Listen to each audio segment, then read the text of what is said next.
Alright, so it's almost the end of August. I am in eachoduc National Park. I'm in the backcountry.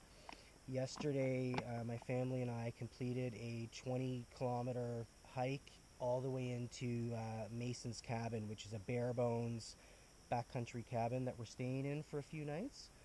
And I thought I'd do, since I'm here by the lake prepping water, I thought I'd do a quick video on what my water filtration or water purification options are. So the first thing here is I have the Sawyer Mini water filter.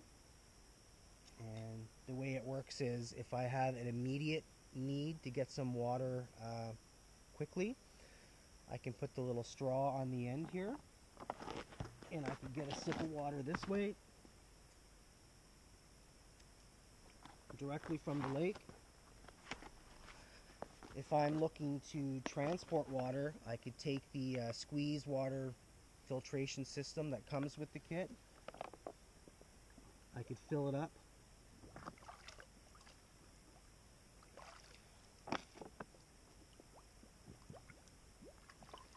This is about 16 ounces of water when full.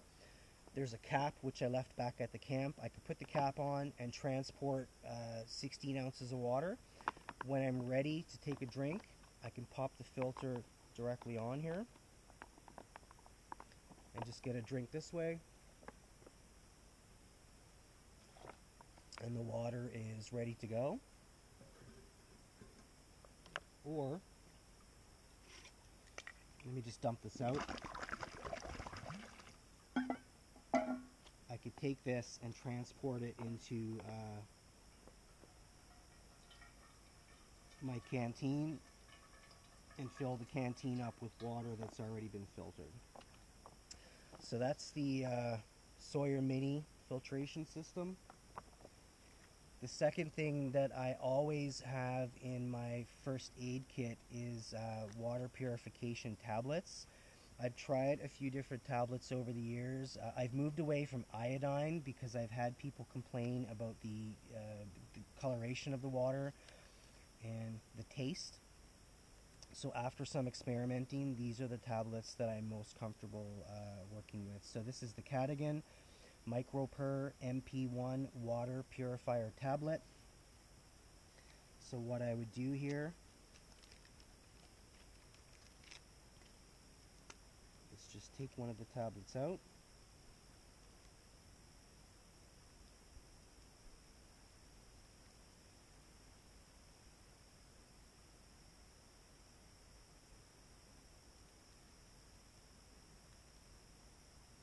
Okay, it just looks like a little white Advil. I would fill my canteen up, pop the tablet in, put the lid back on, give it a shake, and set it aside. So the other thing I do keep in my first aid kit as well is just a little card showing the general guidelines. So for bacteria like E. coli or Salmonella, if it's clear water around 20 degrees Celsius, you would let the pill work for 15 minutes, or 15 minutes in dirty water at 5 degrees Celsius. If you're concerned about viruses like polio, hepatitis A, Norwalk virus, the same logic applies. 15 minutes, 15 minutes. However, for cysts like Giardia, and Giardia, you hear a lot of survivalists and outdoorsmen and women talk about that particular cyst. It's probably one of the more common known waterborne illnesses that you would most likely pick up without filtering your water. So if it's clear water, 20 degrees Celsius, 30 minutes. If it's dirty water, up to 4 hours, 5 degrees Celsius. The water that I'm sitting next to now is very muddy, it's very dirty, almost swampy. So I would let the pill run its course here for 4 hours, and after 4 hours I would feel at least as confident as possible that I can consume the water. And of course, if you are still not comfortable with a tablet or a filter, or there's other concerns you have about the water, the absolute one of the most safest things to do would be to boil it. If you're in a situation where you've got a pot or container and you're able to make a fire, you would get a fire going, boil the water for a minimum, a hard rolling boil, 4 minutes, and potentially even longer, and that would generally kill most cysts or bacteria or viruses that would be commonly found in normal water that you would find in the backcountry. So that's basically it. I've got the Sawyer Mini. I could use it with the straw to get a quick sip to go. I could fill this bag up here and transport the filtered water to my canteen and keep this full with the lid on to have an additional 16 ounces that I can filter or drink later.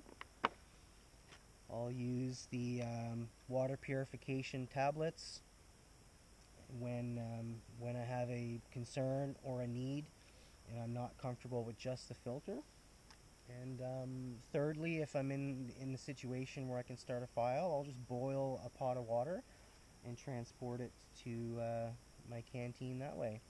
So I hope you learned something, especially if you haven't used the Sawyer Mini or perhaps the katadyn tablets. I've been out in the bush now for 20 years. Nothing in the water has killed me yet, so until that day comes, I'll keep relying on these two tools here to keep me as safe as possible when I'm filtering water. Cheers.